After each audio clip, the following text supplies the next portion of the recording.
Bienvenidos, bienvenidas a Liminal, un espacio en el borde, entre estados, donde las cosas todavía no son del todo una u otra.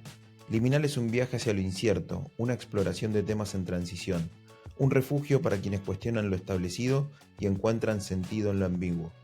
Somos Olmés Y Caíto Scatini. y te invitamos a estas conversaciones desde el umbral, donde el diseño, la tecnología y el pensamiento se cruzan. Y nada está completamente definido.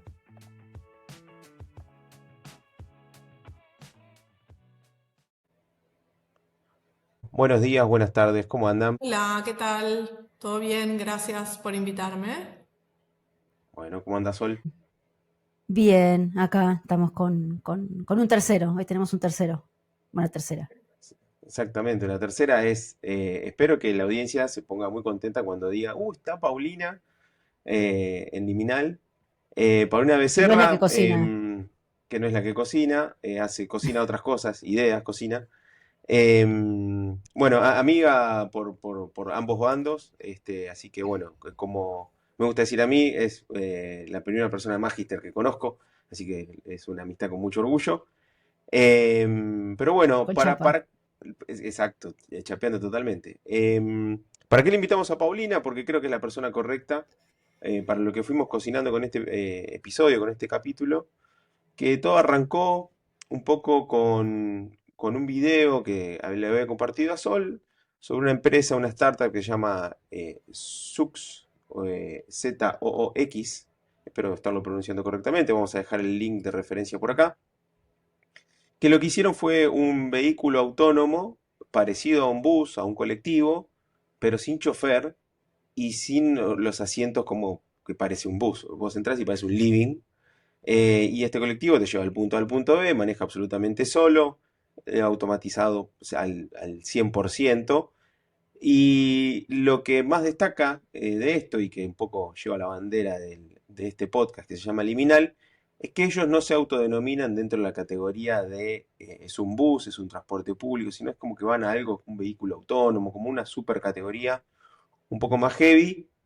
Y lo que en donde están parados, que es lo que a mí me llama la atención, es que ellos no se definen como nada de lo que conocemos, sino se definen como algo nuevo, que podría ser una categoría nueva en sí mismo, pero lo que habla al final es de estos productos en transición, cosas viejas pero que son nuevas, que cambiaron pero no son tan distintas, y también me hizo acordar un poco a cómo Steve Jobs presenta al iPhone. El iPhone lo presentó como es un navegador, es un teléfono y es un reproductor de música. Lo repitió como 3 4 veces hasta que dijo es un iPhone. Entonces, estos productos, cosas en transición, la innovación de primera mano.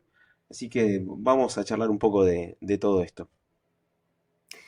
Bueno, lo primero que le quiero preguntar a Paulina es ¿qué es innovación? Pero antes, una cosa importante que no dijimos. Paulina, además de su magíster, estudió, no sé qué título tiene eso, pero no importa, estudió sobre el futuro. ¿Cómo se llama exactamente?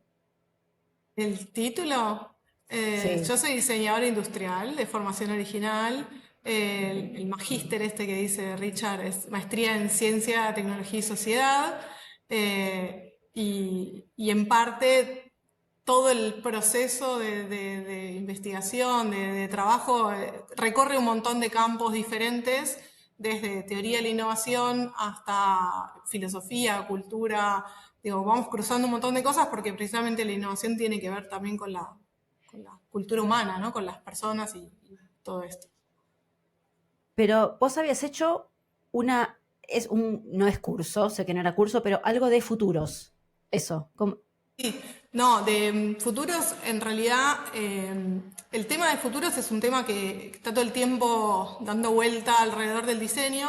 Yo no cursé formalmente ningún programa que trabaje sobre Ah, futuros, pero lo vengo encontrando o quizás es mi cabeza la que me lleva para ese lado, que lo vengo encontrando como reflejo en un montón de otros programas.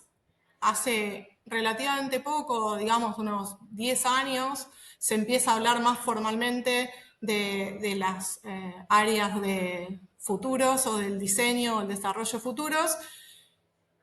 mergeando, digamos, conectando un poco con lo que antes era prospectiva y prospectiva estratégica, que son ramas más de las ciencias sociales y que tienen como objetivo quizás no tanto pensar soluciones, sino hacerse preguntas y reflexiones sobre los futuros posibles, probables, deseables de las sociedades, y que es parte también de los mismos desarrollos o las mismas discusiones que venimos atravesando todos los que estamos involucrados de alguna manera en la modificación del mundo en el que vivimos. Entonces hay como cruces de muchas áreas que suelen ser interesantes.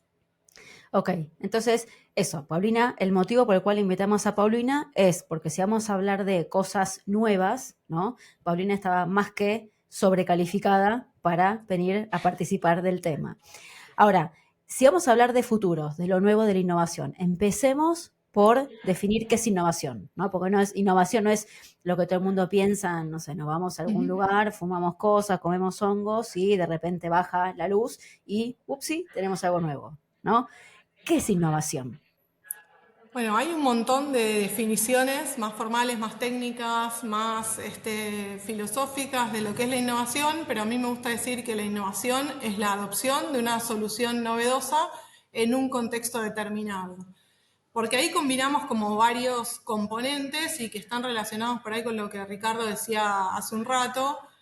Por un lado, tengo que tener una solución novedosa, tiene que haber un grado de novedad, tiene que ser algo distinto de lo que existe para que entre dentro de esta categoría de innovación, pero al mismo tiempo tiene que ser adoptado, es decir, que sea utilizado efectivamente por un grupo de personas o por un contexto determinado que le saque provecho a esa novedad.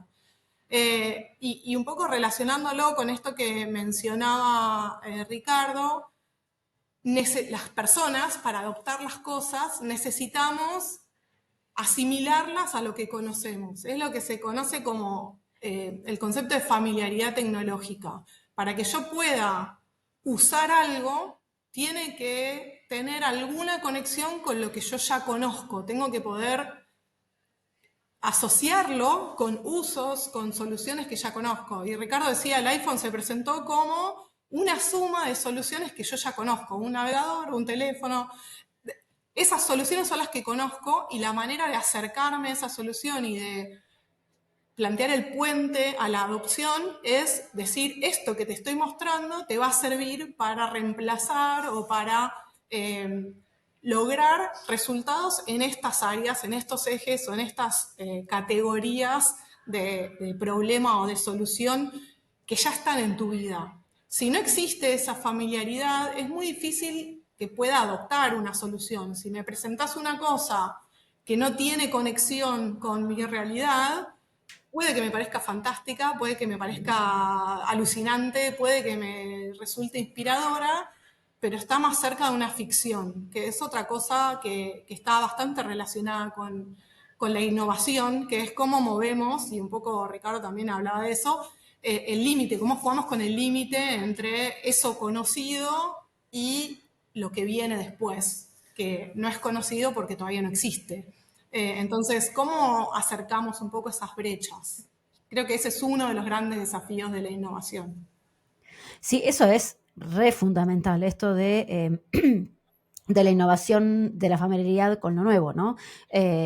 A veces se conoce, bueno, vos habías mencionado la otra vez, cuando hablábamos, cuando hacíamos la previa, lo llamaste umbral Maya, Most Advanced Yet Accepted.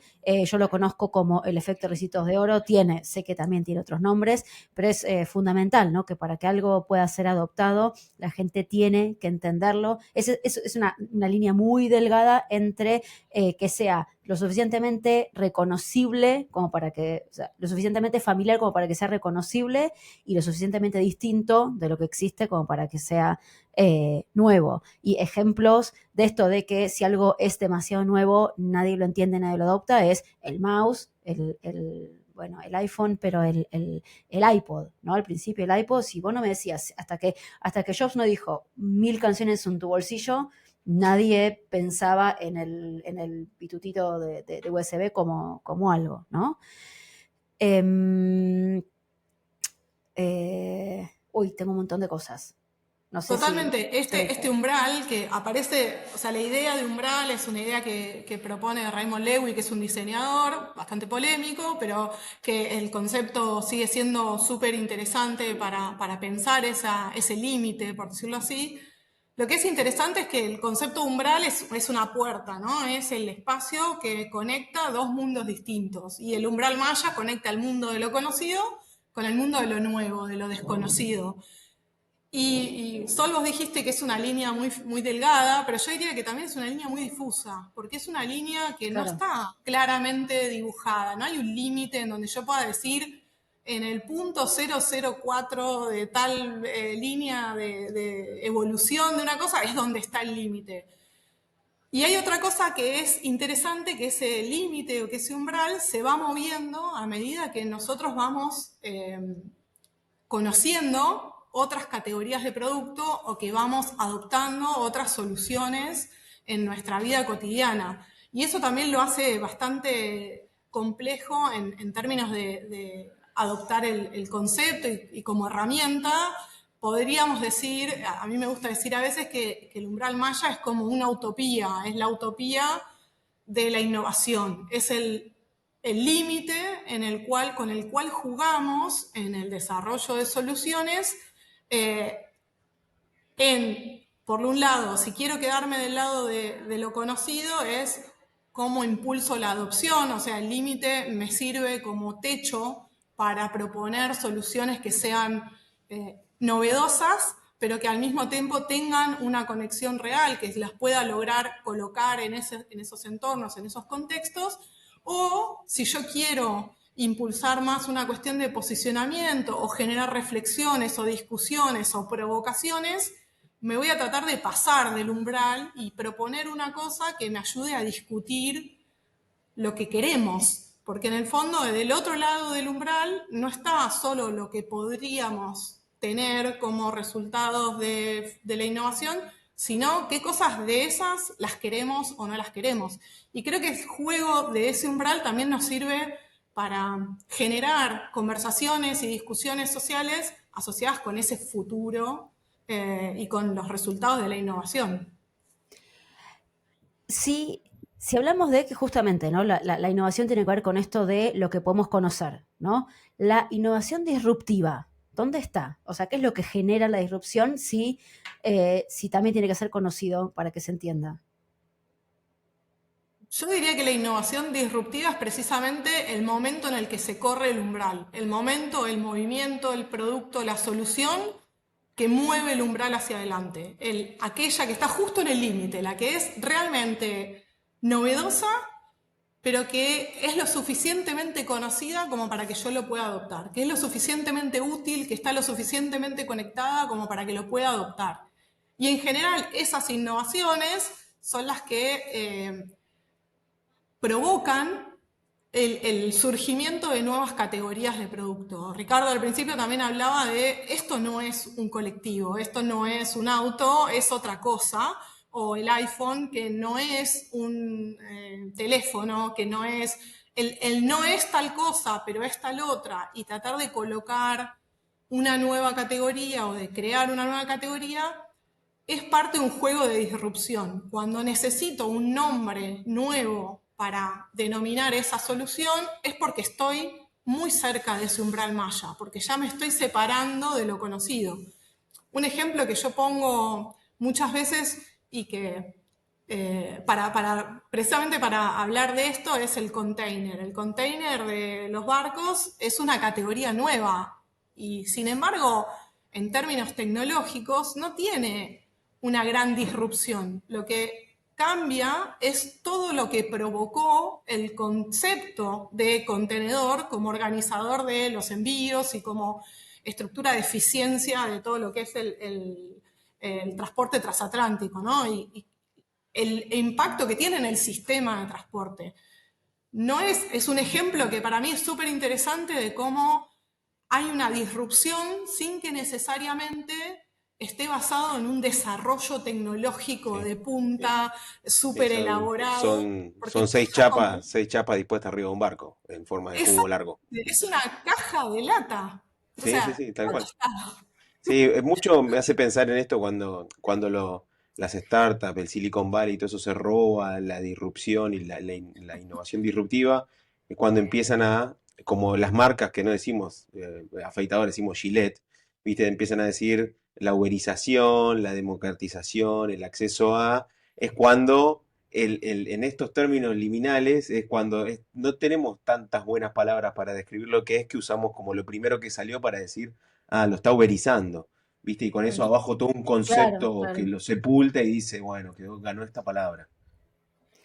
Yo, de Total, hecho, total. ahora, mira, justo con el ejemplo que diste de los contenedores, yo mientras te escuchaba pensaba, ¿cuál es el lugar de la tecnología? ¿No? Y ahora que encima Ricardo mencionó a Silicon Valley, ¿no? Porque uno está acostumbrado a pensar innovación, tecnología, pero la tecnología siempre es el driver de la innovación, o ¿tiene drivers la innovación, además de la motivación económica, que claramente?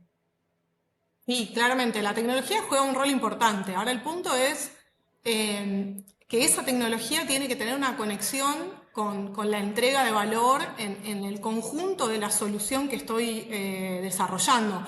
Esto que decía Ricardo, de que el container al final son 6 chapas unidas de una determinada manera y ahí en términos tecnológicos no hay un salto muy grande. eh, y muchas veces asociamos la innovación con innovación tecnológica porque uno de los motores de ese cambio, de esa, digamos, mejora evolutiva de los productos es precisamente el desarrollo de tecnología. La incorporación de nuevas tecnologías a soluciones que ya existen es una herramienta para innovar. Ahora, esto que antes hacía de manera manual, por ejemplo, moler café con un molinillo manual y una manivela, ahora lo motorizo con un motor eléctrico y ahora lo controlo con una aplicación porque tengo una integración digital y puedo darle velocidades y gradaciones que antes de manera analógica no podía hacer.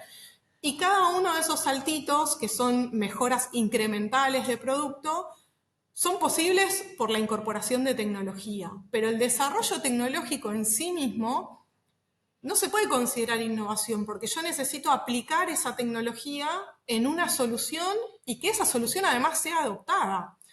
Y esa es la explicación de por qué hay muchos desarrollos tecnológicos, por ejemplo, que son patentados o patentables, pero que después no se transforman en productos que llegan al mercado, porque la tecnología, ya tenemos la capacidad tecnológica para entregar la solución, pero esa tecnología todavía no es lo suficientemente adecuada para incorporarse en una solución determinada.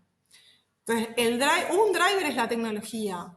Otro driver tiene que ver con las necesidades dinámicas de las personas, es decir, qué cosas la sociedad necesita para cumplir con sus misiones y con sus tareas y sus actividades, y cómo toma de ese reservorio de tecnologías aquellas que les resultan más adecuadas.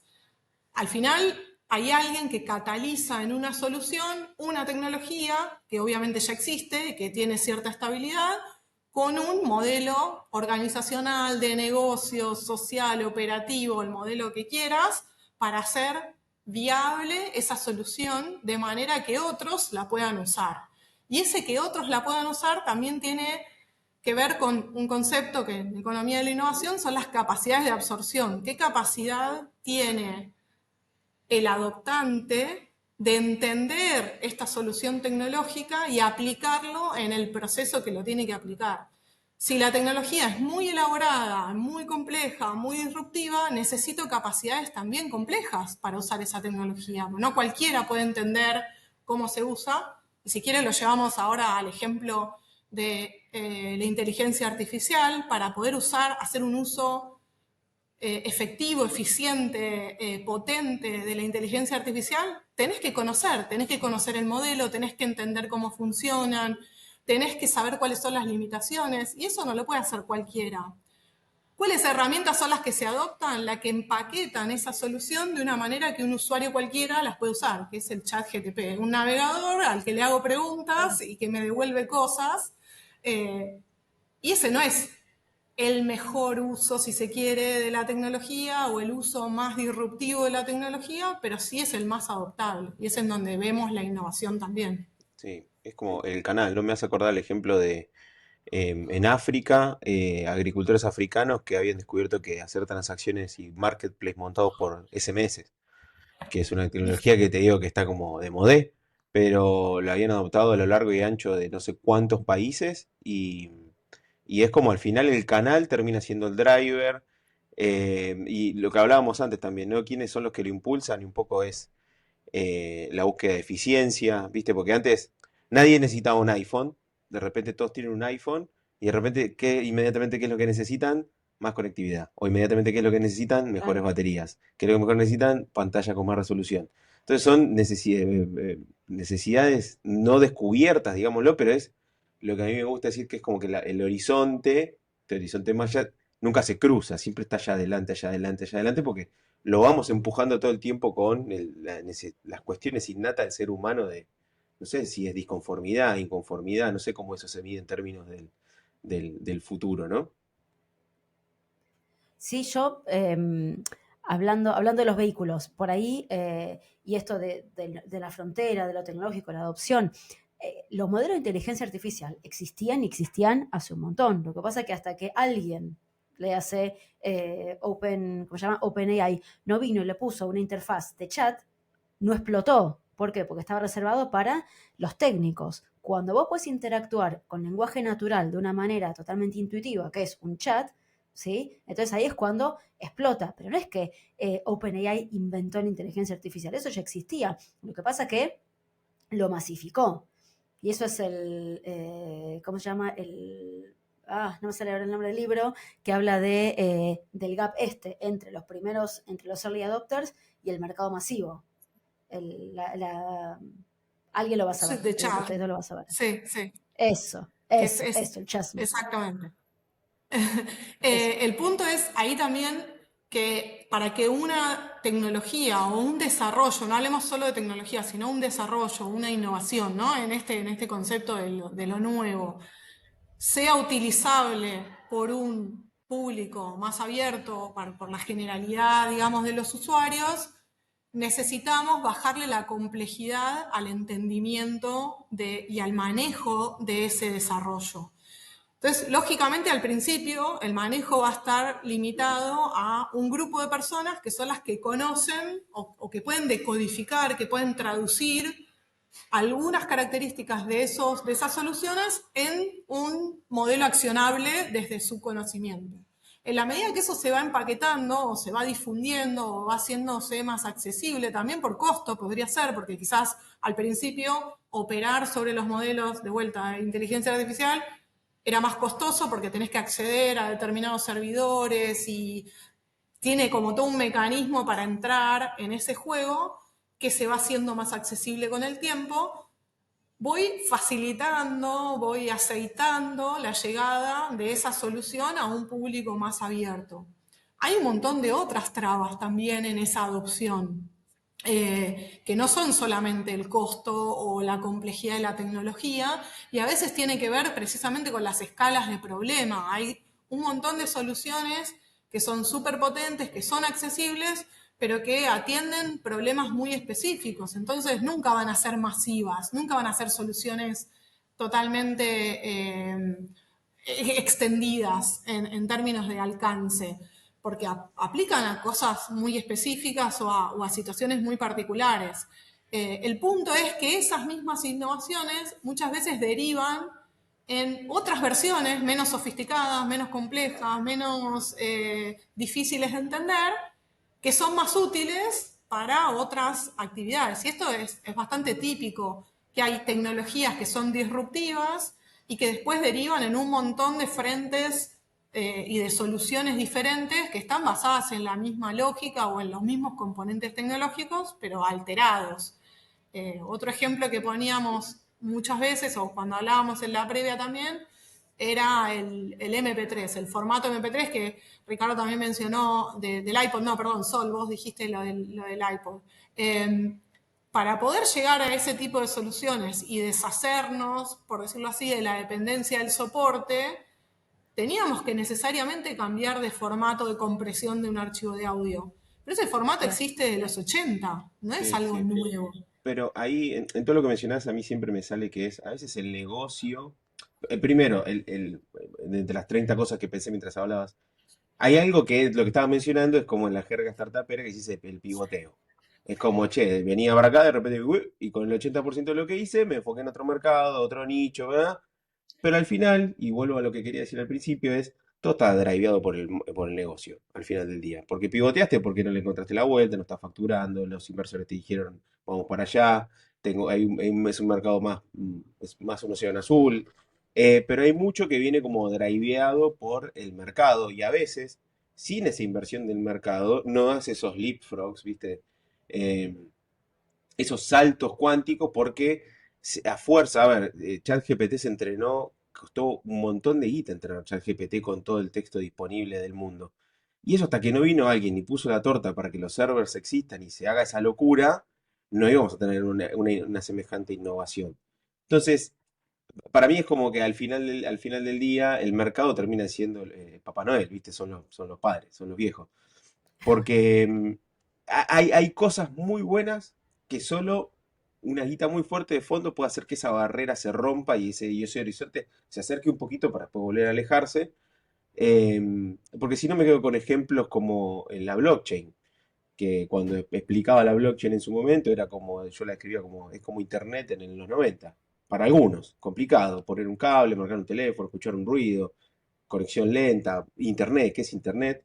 Y blockchain hasta hace poco tenía más o menos como esa forma, ¿viste? Como complejo.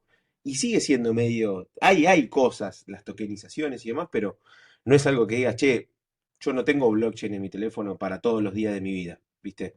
Entonces, y ahí es donde para mí hay parte de guita, plata, dinero, contactos y demás, son los que terminan haciendo esa adopción cultural, que es lo que le falta como para decir, bueno, esto es masivo, ¿viste?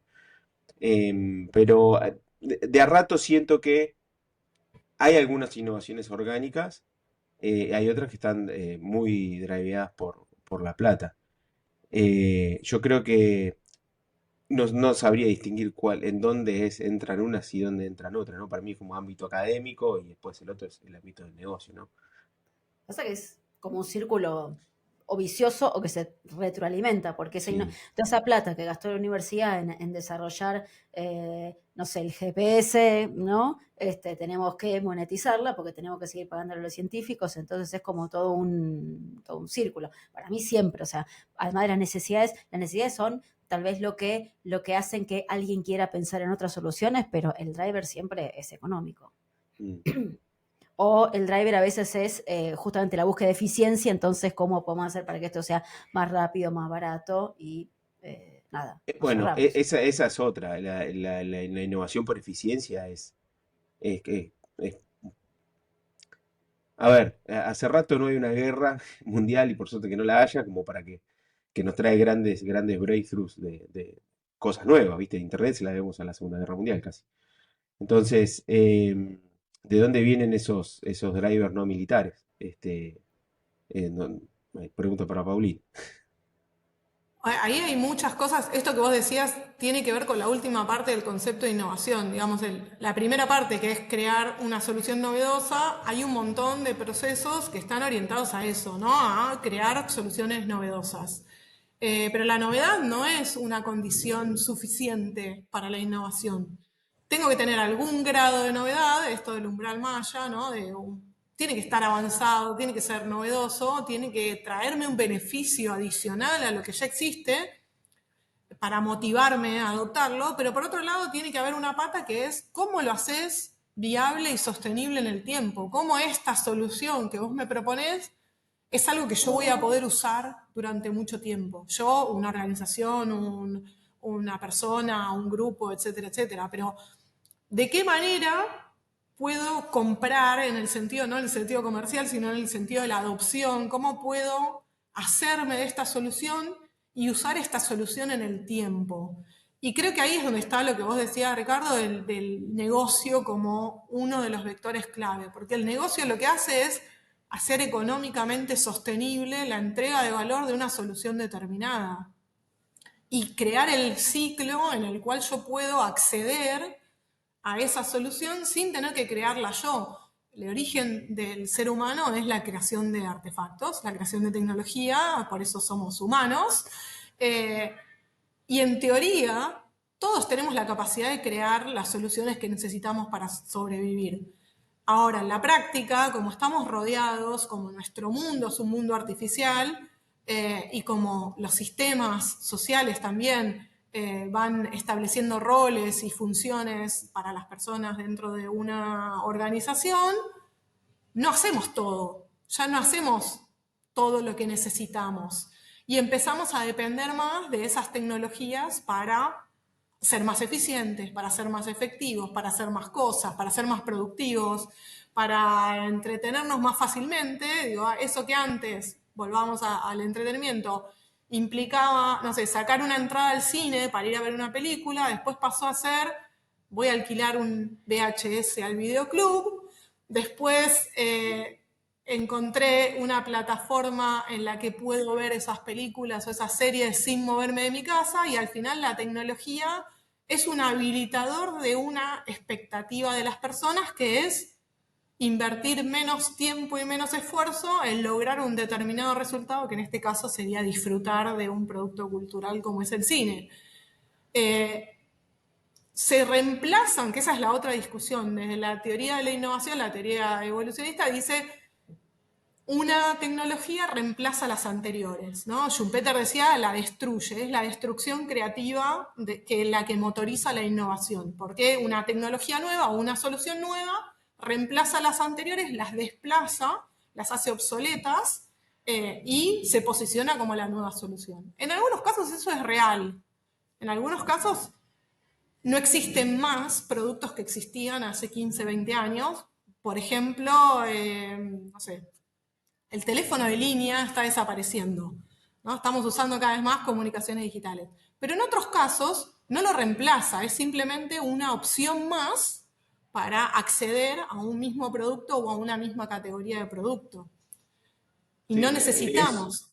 es un poco la cuestión el problema-solución, ¿no? A veces me hace acordar los cientos de veces de las compañías que quieren meter tecnología a fuerza de bruta y que te dicen, no, no, ahora los técnicos no se comunican más con radio, ¿viste? Con el coso, porque le vamos a meter un headset con el no sé qué, con las gafas del Google Glass y ahí se van a comunicar y, ¿viste? Y están re embalados con eso y de repente lo tiran toda la mierda porque dicen, no, se le acaba la batería, tiene un montón de colaterales que no los esperábamos en Field, ¿viste? Usándolo y de repente dame esto que tiene anda pila, un radio de 500 metros, la torre está ahí, o sea, es costo hundido directamente.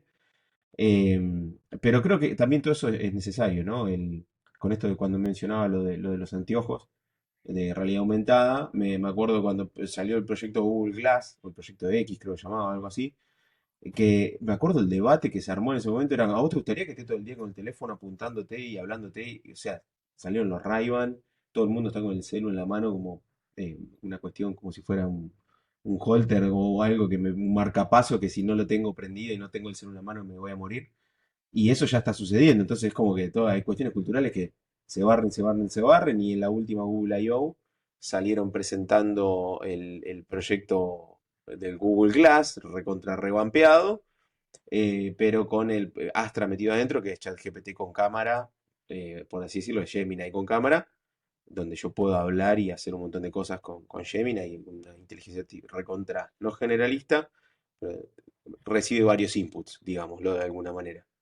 Entonces, hay como, no me gusta mucho, pero sí, las curvas de innovación, la de Gartner, viste, que es como que arranca prometedora, después cae, esto es una basofia, y de repente va para arriba, y cuando te diste vuelta, después de 15 años, de repente están facturando como locos, sin hacer marketing, sin hacer nada, porque encontraron un nicho hermoso y están ahí posicionándose. Es dificilísima esa tarea, ¿no? Cuando nos toca desarrollar productos, sean digitales o de otra índole. Yo, justo en eso, en esa nota, quiero abrir una puertita del costado. Porque hablamos de esto, ¿no? De desarrollo de productos, hablamos de la innovación, de lo disruptivo, pero también toda la innovación viene de algo, nadie inventa nada, o sea, creo, no sé, Paulina sabrá si alguna innovación que vino realmente de la nada. Todo se basa en algo que hubo antes, ¿no? Entonces, ¿qué es realmente disruptivo? Y ya sé que lo hablamos, ¿no? Pero pensando en esto de si todo se basa en algo anterior, ¿cómo es que es esta cosa entre la disrupción, lo totalmente novedoso y lo que ya existía? ¿No? Son por ahí cosas, como decíamos antes, que te movieron de repente, en vez de moverte la frontera un poquito, te la movieron 5 pasos. En general hablamos de disrupción, convengamos que ya de entrada son categorías graduales. Vos la novedad la medís en términos de diferencia respecto de lo que existe. Entonces, al medir ese grado de novedad con ese criterio, siempre vas a encontrar niveles de novedad. Algo poco novedoso, bastante novedoso, muy novedoso, extremadamente novedoso, y a lo extremadamente novedoso podríamos llamarlo disruptivo. Pero también tenemos que entender si estamos hablando de una disrupción exclusivamente en términos de novedad o una disrupción en términos de innovación.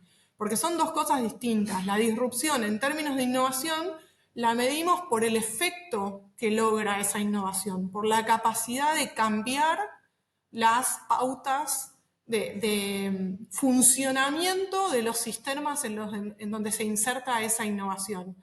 Y antes Ricardo también hablaba de esta idea de la uberización de las cosas, y eso es un indicador también de disrupción, que más allá de ponerle nombre a la categoría, que es el Uber-like business, ¿no? Es un negocio como si fuera, o el Tinder-like business, que es también categorías que se suelen usar para hablar de estas nuevas alternativas, lo que te está mostrando es que ese tipo de iniciativas modificó la manera en la que se establece una relación entre empresa o negocio, tecnología y destinatarios o personas usuarias de esos beneficios de valor, destinatarios del valor.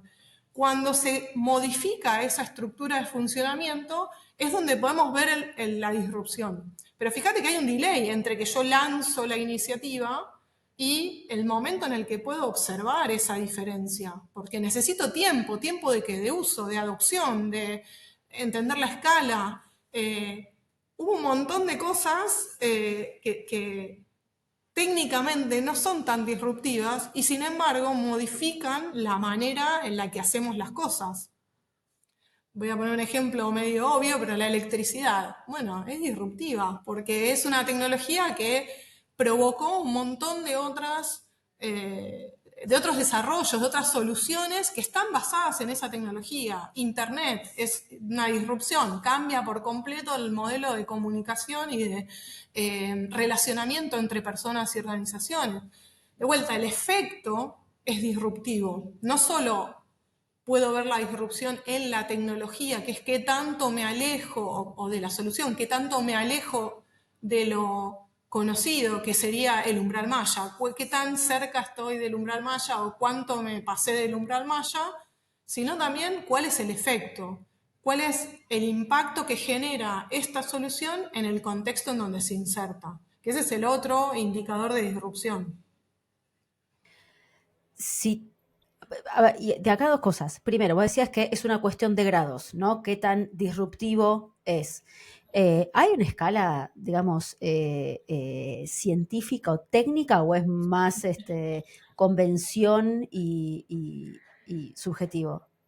Es más una convención, porque no hay manera de medir la innovación. La novedad es un concepto relativo. La novedad es algo que se mide en función de lo que existe. Y como eso está todo el tiempo moviéndose, porque todo el tiempo hay cosas nuevas, hay soluciones, propuestas, ideas, imágenes nuevas, es muy difícil establecer una métrica concreta de qué tan nuevo es eso.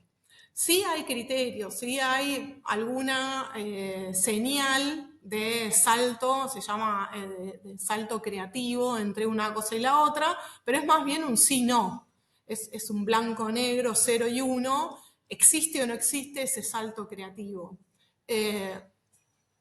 Después, todo lo demás son consensos que se establecen para poder hacer mediciones. De hecho, hay una gran parte de la teoría de la innovación está basada en la idea de medir la innovación, de medir los grados de innovación, el nivel de innovación de un país, el grado de innovación de una compañía, etcétera, etcétera, que de vuelta es una especie de utopía. ¿Nos sirve para qué? Nos sirve para conocer más, para encontrar abordajes que nos ayuden a ejecutar esos procesos de innovación, pero en sí mismo no tiene valor esa métrica, porque lo único que hace es indicarnos qué tan probable es que tengamos éxito en el proceso.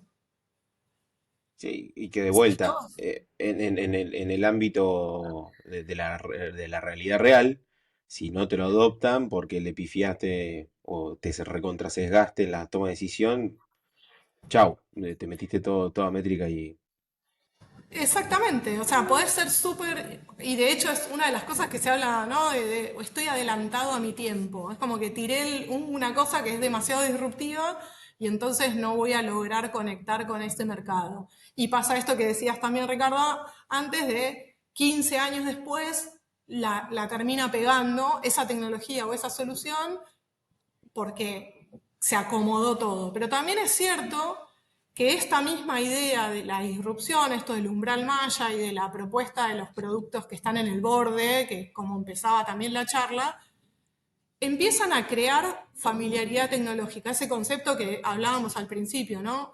Yo no solo conozco las cosas que experimento por mis propios medios y los productos que tengo disponibles, sino que también conozco a partir de las imágenes y de los discursos que me proponen las organizaciones. Entonces, esta idea de provocar, de proponer un producto que está más allá del umbral, que está fuera de lo aceptable en términos del umbral maya, también es útil en términos de construir imágenes de futuro, en crear una familiaridad tecnológica con cosas que no existen para poder proponer cosas que no podrían ser aceptadas si yo primero no te moví la zanahoria 10 metros más allá. Para, para, no sé si quiero cerrar, ¿no? Pero hablamos de, hasta ahora estuvimos adelante, no estuvimos en el futuro. ¿Qué, con todo esto que nos contaste, con todo esto que estuvimos hablando, qué podemos hacer hoy? ¿Cómo, o sea, todo esto que nos contaste, ¿para qué nos sirve? ¿Cómo lo podemos usar hoy? ¿No? O sea, lo primero que se me ocurre es, bueno, los tres horizontes de innovación. Entonces, el primer horizonte, que es el hoy, ¿no? O el horizonte inmediato. ¿Cómo todo esto de los futuros y de los umbrales? ¿Qué hago con todo esto hoy? Te diría que hay como dos movimientos que son posibles en esa lógica. Una es moverme desde el hoy hacia el futuro, que es más la lógica del negocio comercial, es cómo evoluciono las soluciones para mantener vigente mi negocio, para ser más redituable, para atender mejor a determinados mercados, a posicionarme como un competidor líder, etcétera, etcétera, que es el movimiento del hoy hacia el futuro, en donde este análisis de las imágenes de futuros que tenemos, de las tendencias que vemos que se pueden dibujar, de ciertas señales del comportamiento de las personas y de los modelos sociales, etcétera, me pueden ayudar a pensar para dónde estamos yendo como civilización, como mundo, y qué cosas podría proponer desde el hoy que estén conectadas con mis capacidades tecnológicas, con mis habilidades de negocios, con mi expertise como oferente de soluciones. Ese es un camino, que es el camino de la innovación asociada con el mercado y con la cuestión de la solución inmediata de problemas, ir poniendo, como quien diría, baldosas en un piso embarrado para que la gente pueda seguir transitando en ese piso e ir avanzando hacia ese futuro. Y hay otro movimiento que es del futuro hacia el presente, que es distinto, es más, si se quiere, disruptivo, pero no disruptivo en el sentido del efecto, sino en el modelo incluso de negocios, en donde nos cuestionamos lo que nosotros hacemos, descartamos, digamos, no pensamos en nuestras capacidades, sino pensamos primero en el futuro que queremos, el futuro que imaginamos, y podemos crear imágenes de futuro que después se pueden conectar con el negocio actual. Esos dos movimientos tienen metodologías asociadas o tienen herramientas para trabajar una cosa o la otra. En la innovación tenemos un montón de herramientas de gestión de la innovación, del armado de los portafolios, de la visualización de futuros tecnológicos inmediatos, las curvas de análisis de tendencias sociales, tecnológicas, etcétera. Hay un montón de cosas que podemos organizar y traccionar hacia un sistema de gestión de la innovación que nos vaya ayudando a poner esas baldosas y a ir avanzando en ese terreno embarrado. Pero también hay metodologías, que es lo que hace un par de años se empezó a llamar el diseño de futuros o la perspectiva estratégica, que es cómo nos planteamos futuros para discutir hacia dónde, cuáles son las direcciones que queremos transitar. Las grandes empresas tecnológicas ya lo hacen. Las grandes empresas, los líderes de los mercados ya lo están haciendo, están discutiendo cómo va a ser el futuro. Y me atrevo a decir que también hay un componente, si se quiere, político en ese planteo del futuro, porque es el futuro que a mí me conviene como organización, que a mí me conviene como actor en este sistema, y te voy de alguna forma orientando o creando la imagen de que ese es el camino y hacia allá vamos y que eso es inevitable y que yo te puedo ayudar a llegar a ese futuro. Entonces hay también una operación de influencia en la creación de ese futuro. ¿Quiénes lo crean? Y la verdad que lo crean un montón de actores distintos en el diseño o en las áreas de diseño.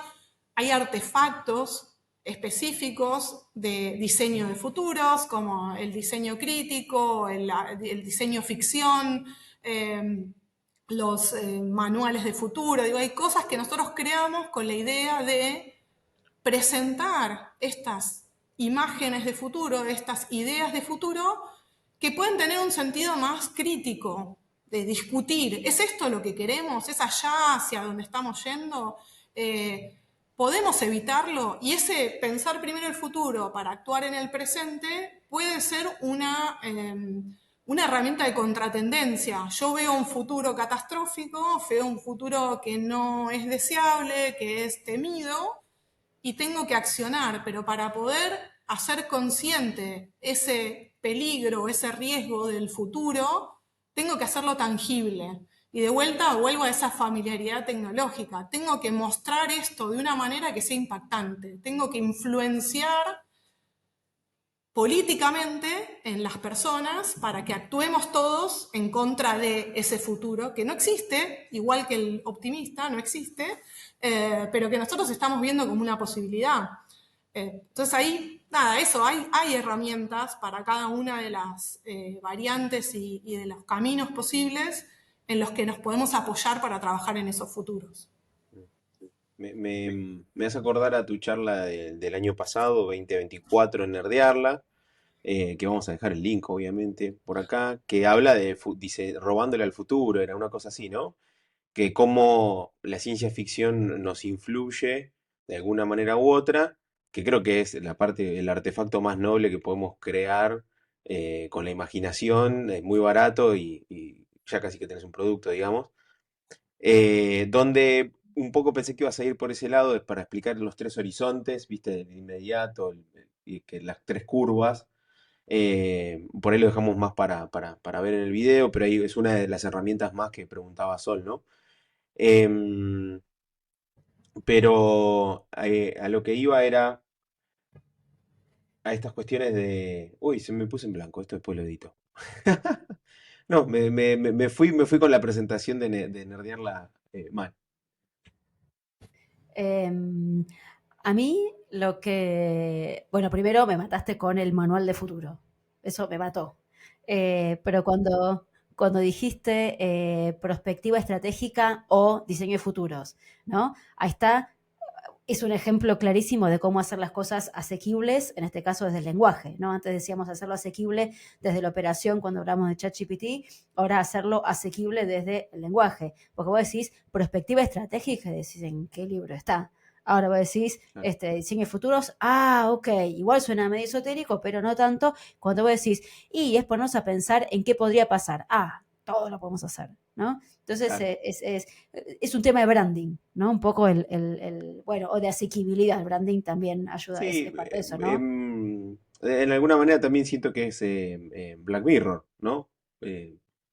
Con ganas, te doy un mes y un capítulo de Black Mirror bien copado sacás. O sea, Bueno, pero es fantástico. Yo, Eso, a mí siempre me fascina la conexión que hay. Hay muchísimas conexiones entre la ciencia ficción y esa imagen de futuro que tenemos, ¿no? La ciencia ficción es ficción.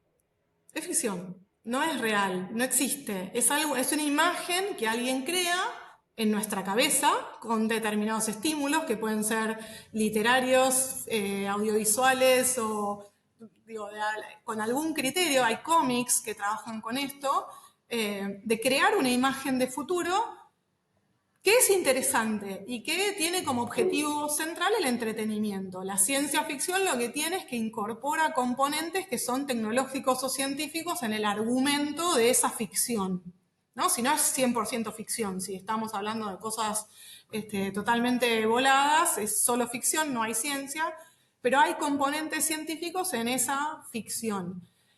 Y en esa rama, podríamos decir, Julio Verne es un gran escritor de ciencia ficción y nosotros debemos la imagen, por ejemplo, de la exploración subacuática a 10.000 leguas de viaje submarino, que crean la idea de que el hombre puede vivir abajo del agua en un artefacto que es un submarino. Ahora, ¿el submarino es parecido a lo que Julio Verne describía en el libro? Probablemente no, pero hacemos accesible la idea de submarino, el concepto de submarino, el concepto de nave abajo del agua.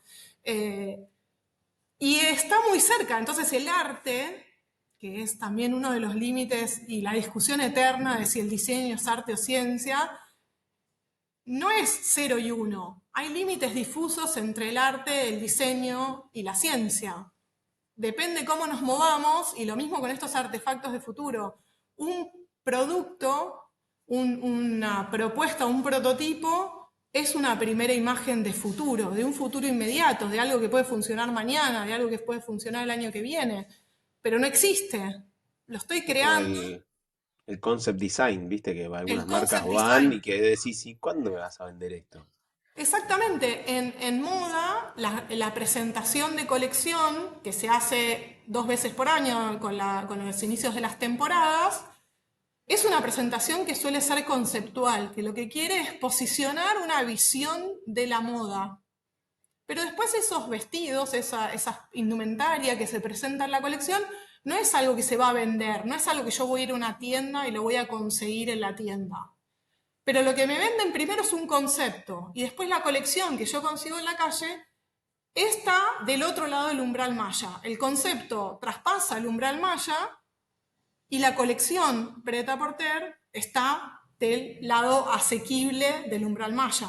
Entonces, de alguna forma, con el juego de esas dos cosas, voy moviendo el umbral, voy cambiando ese horizonte, en lugar de la zanahoria, la utopía.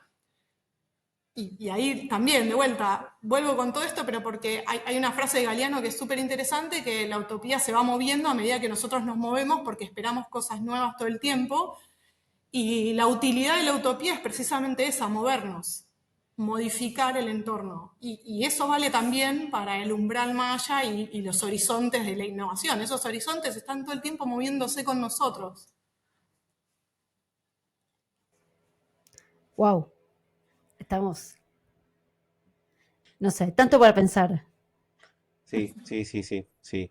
Es una difícil tarea lidiar con personas del presente, porque al final del día tenés que hacer para alguien lo que tenés que hacer, pero ir a solucionar un problema del futuro y alinear a la persona con ese, viste, que no es un onboarding y nada más, eso son otras cuestiones. Creo que es Voy todo a un decir otra arte. que puede sonar polémica, que es que los problemas de los futuros tampoco existen. Los problemas del futuro son conceptualizaciones que nosotros construimos de lo que creemos que puede o que debe pasar en el futuro, pero tampoco existe. Entonces, es un poco un juego de ficciones, una ficción sobre esos escenarios de futuro y una ficción sobre las soluciones en esos escenarios de futuro. Eh, O Ok, a veces, voy a dejar de usar la frase problema para el caído del futuro. Cuando dejo algo a medio serio, bueno, problema del caído del futuro, o sea, eso no, es ficción total. Me tengo que dejar de mentir a mí mismo. en realidad a veces, o sea, tal vez no es una ficción, algo que uno piensa del futuro, pero a veces son proyecciones y cuando uno proyecta, o sea, Mm, es proyección en función de la situación actual, proyectas eso en el futuro y a veces no termina ocurriendo. Lo primero que se me ocurre es, hasta hace un tiempo era una preocupación la agricultura y cómo íbamos, la alimentación mundial con una población que iba creciendo y ahora estamos todos hablando de la contracción y de qué vamos a hacer con tantas escuelas, bueno, entre comillas, ¿no? ¿Y qué va a hacer Corea? Claro, exacto. Entonces, como cuando, igual eso es otro tema aparte, ¿no? De este libro que nunca me acuerdo el nombre, pero que me acuerdo que al principio de todo dicen que uno suele pensar en el futuro con los parámetros del hoy cuando el futuro no tiene parámetros, va a ocurrir con los parámetros con lo que vaya a ocurrir. Entonces, también eso, ¿no? Del pensar en el futuro con los parámetros del hoy, porque cuando llegue ese futuro vas a tener otros parámetros. Sí. Hay una regla de la prospectiva precisamente que tiene que ver con eso. El futuro, hay un futurista, así se llama la gente que se dedica a estudiar el futuro, que se llama Jim Dator, y él planteó unas leyes, no importa cuáles son todas, pero la primera es esa, el futuro no se puede predecir porque el futuro no existe. No puedo predecir algo que no existe. Entonces, lo que sí puedo hacer con ese futuro es imaginar, explorar, intentar arrimar el bochín, referencia a Argentina, intentar acercarme a una imagen de futuro con herramientas del presente. ¿Cuál es la proyección? Que es lo que mencionaba Sol, es una herramienta que es tratar de extender las condiciones actuales en función de un escenario de ocurrencia. Es cómo sería el futuro si todo sigue más o menos como está siendo hasta ahora. Miro el pasado, miro el presente, dónde estaba antes, dónde estoy hoy, dónde me lleva esa línea de proyección hacia el futuro si más o menos las cosas siguen el mismo patrón. Pero ese supuesto es súper fuerte, que es más o menos sigue el mismo patrón. ¿Qué significa que más o menos siga el mismo patrón? ¿Qué significa que todo se mantenga igual? Y no lo sabemos, porque pueden pasar un montón de cosas, Claro. desde guerras, que hablaba Ricardo antes, la pandemia, evoluciones tecnológicas, saltos disruptivos en posiciones geopolíticas. Pueden haber un montón de cosas que modifican esa manera, ese contexto. Claro. Entonces, lo único que podemos hacer son aproximaciones para ese futuro con el objetivo de discutir si esto es deseable, si esto es preferible, si esto es realista o es un bolazo que se nos ocurrió. Ujú. También bajándolo a la tierra y a los negocios es tener un plan A y un plan B frente a una cosa. Porque ahora que hablaba de geopolítica, ayer hablaba, no me acuerdo con quién, que el CEO de BYD, los autos chinos, de repente empezó a decir que van a empezar a trabajar o que ya están trabajando con baterías de sal, Sodio. me sale, de Sodio. sodio.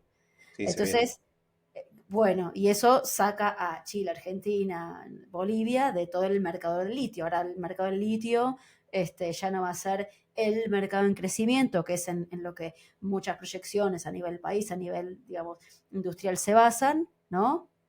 Y ahora el sodio. Entonces, como que esas cosas también, ¿no? Cambian también proyecciones geopolíticas. El mundo se Entre otras mueve. cosas. El mundo se mueve y se Sí. mueve en direcciones que no están coordinadas, que no van todas para el mismo lado. Y ese movimiento a veces genera continuidades y otras disrupciones. Y eso también es parte de el desafío de pensar hacia el futuro.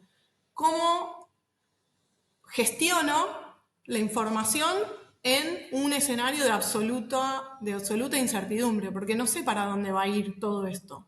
Lo único que puedo hacer es estar atento y con herramientas para identificar esos cambios, identificar esas variaciones, identificar esas oportunidades que aparecen para accionar, que es el plan A, el plan B de los negocios, es Sí, qué pasa si pasa tal cosa, sí, tal otra, bueno, estoy preparado. sí. Hoy por hoy, pleno 2025, el plan A, el plan B, el plan C, hasta la letra J más o menos, es meterle AI a lo que Así es. tenemos. Claro. Entonces, ahí, no sé, no hay nadie haciéndonos los productos de Black Mirror en este momento, me parece. Están todos ocupados en otras cosas. Igual Em, vuelvo a traer esto, o sea, hablando de esto de Black Mirror y de ahí en todos lados, ¿no? Eh, traigo una cosa que dijo Paulina hace ya varios ratos, que la innovación tiene que ver con la entrega de valor, ¿no? De hecho, Ujú. yo suelo definir, cuando dijo eso, me acordé yo, la definición de innovación que suelo hacer es encontrar nuevas formas de entregar valor. Entonces, ahora bueno, le ponemos IA a todo, antes le poníamos UX a todo, ahora le ponemos IA a todo, es ver dónde agregamos valor, no poner IA por ponerla, sino Ujú.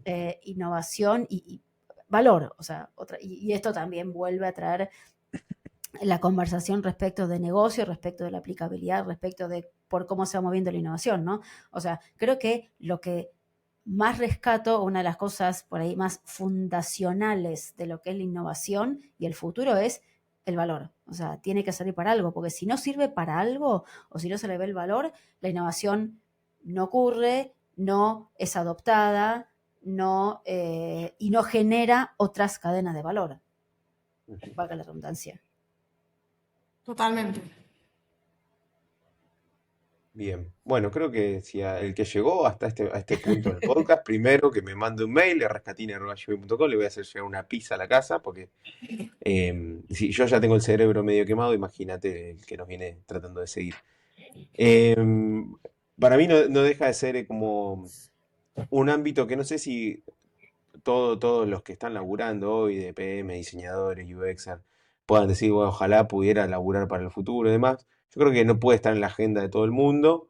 Yo creo que sí tenés que estar atento si quieres estar fresco, pensar afuera de la caja, e ir en contra un poco de la norma. Si realmente te apasiona todo esto, yo creo que es un semejante contexto para ayudar a pensar un poquito distinto, para mí es una herramienta más en la caja de herramientas, porque te cambia un poquito la perspectiva saber que el futuro no está determinado y que todo puede salir para cualquier lado y que tenés que estar atento, tenés que saber pivotear y demás. Así que para mí es un tema que no se terminaría nunca. No podría no agotarse nunca, ¿no? Bueno, de hecho, mira todo el tiempo que llevamos hablando de eso. Claro, exactamente. Bueno, hemos llegado al futuro y el futuro dice que este Claro. episodio una hora después, se acaba. Muchísimas gracias, Paulina, por regalarnos tu tiempo varias veces en la semana, volcar todo tu conocimiento y hacer que todo siempre sea tan entretenido. Así que bueno, por lo menos de mi lado y el lado de Liminal, este súper agradecimiento por tu aporte. Primera invitada. Va a ¿Es quedar, va cierto? a quedar en los registros como la primera invitada de Liminal. Va a ¿Viste? ser Excelente. Paulina. Lo voy a poner en mi Endo- currículum, primera invitada de Liminal, Sí. y les agradezco también la apertura siempre con Ricardo tenemos ya un vínculo de mensajes de WhatsApp sin saludarnos, diciendo, mira esto, mira lo otro, qué pensás de esto y qué pensás de lo otro, y creo que eso es algo, una sinergia que es súper interesante, entonces yo estoy súper agradecida de que me inviten a discutir cosas que a veces me cuelgo pensando, como ustedes también, y que me disparan cosas nuevas y siempre es interesante esto, intercambiar visiones, preguntas, Sí. Lo, dudas, lo más, inquietudes. lo más probable es que del otro lado esté escuchando a alguien con el mismo nivel de inquietud que nosotros tres y que esté ahí como, qué bueno, qué cebado. Así que, aunque sea 10 personas que estén hasta esta altura de la charla y estén cebadísimas, fantástico. No, pero esto lo Ojalá. vas a escuchar de post facto, entonces lo puedes pausar, seguir, pausar, seguir, pausar. Va a ser Sí, fácil, va a ser más fácil seguir con pausitas hasta el final. sí. Después nos tenemos que poner las pilas para todo lo que hablamos por ahí en el medio de links para que la gente se alimente. Así que bueno. Bueno, gracias Pau, gracias Sol. Este ha Gracias, sido Paulina. el cuarto capítulo. Y así nos Gracias. vamos. Bye bye.